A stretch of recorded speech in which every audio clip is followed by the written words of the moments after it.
When children are all grown up but still living with their parents, sometimes it's amusing. Other times, not so much. This is a bad time. Failure to launch syndrome. We've seen it on the silver screen. All right, that's it. That's it. You two guys leave me no choice. No television for a week. What? And any number of sitcoms have had fun with it. What's the matter, Robert? Did you eat something bad? I'm a cop and I live with my parents. I'm on a steady diet of human suffering.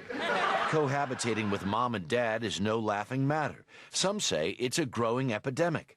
According to the Pew Research Center, nearly 70% of grown children under 30 live with their parents. Is that possible? If you want to avoid a failure to launch scenario, listen to Joseph Allen and Claudia Worrell Allen. They are co-authors of Escaping Endless Adolescence, How We Can Help Our Teenagers Grow Up Before They Grow Old.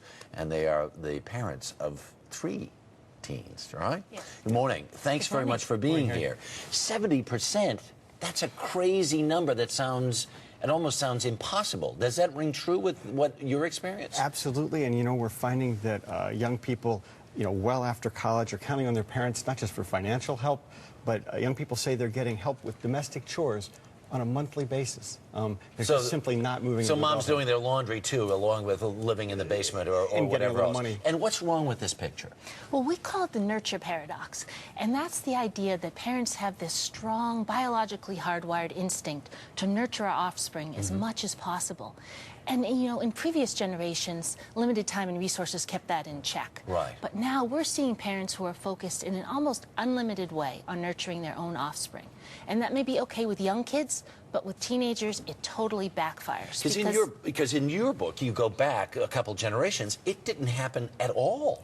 Adolescence used to last a microsecond from the time when some young person developed a skill and someone said, hey, that strong kid over there, get over here. Get to work. Help me build the barn. Help me build the barn. And then they got sucked right into the adult world, and that's how they grew up. Right. And there was no such thing, if you go back in the literature, about adolescent problems and teenage angst and all this other stuff. That's a creation of our culture. That's something the last few generations, and it's gotten steadily worse with each generation. So then these kids who are 27 years old and living in the basement and are totally dependent on their parents, what's wrong with that picture in terms of their own futures? Well, in hard times in the past, when young adults or teenagers lived at home, they lived at home but contributed to the family, whether by labor or income. And now we're seeing those 27-year-olds who are really living off of their parents.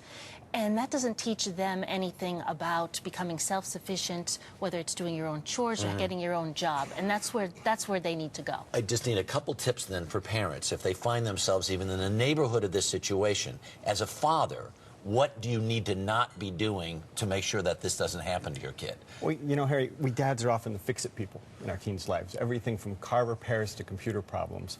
And what we need to do is start passing those skills on. So we tell dads they should have an alarm bell go off in their head anytime they're about to do anything for their teen. And they should stop and say, can I teach my teen to do this for him or herself? As opposed to doing it yourself. As opposed to doing it yourself. And as a mother, what is the most important thing you should or shouldn't be doing for your child? Well, mothers, it's no secret, really enjoy taking care of their children. But as kids get older, we need to tweak that a little and start to give adolescents the joy of being the ones doing the caring. So we need to look for ways to let teens contribute, whether that's with an elderly neighbor down the street, tutoring a small child, or just making dinner for your own family. Look for ways to have your teens contribute. There are amazing things in this book. I read a good portion of it last night. Really good stuff. Thank you so much for being here. Thank you. We'll be right back.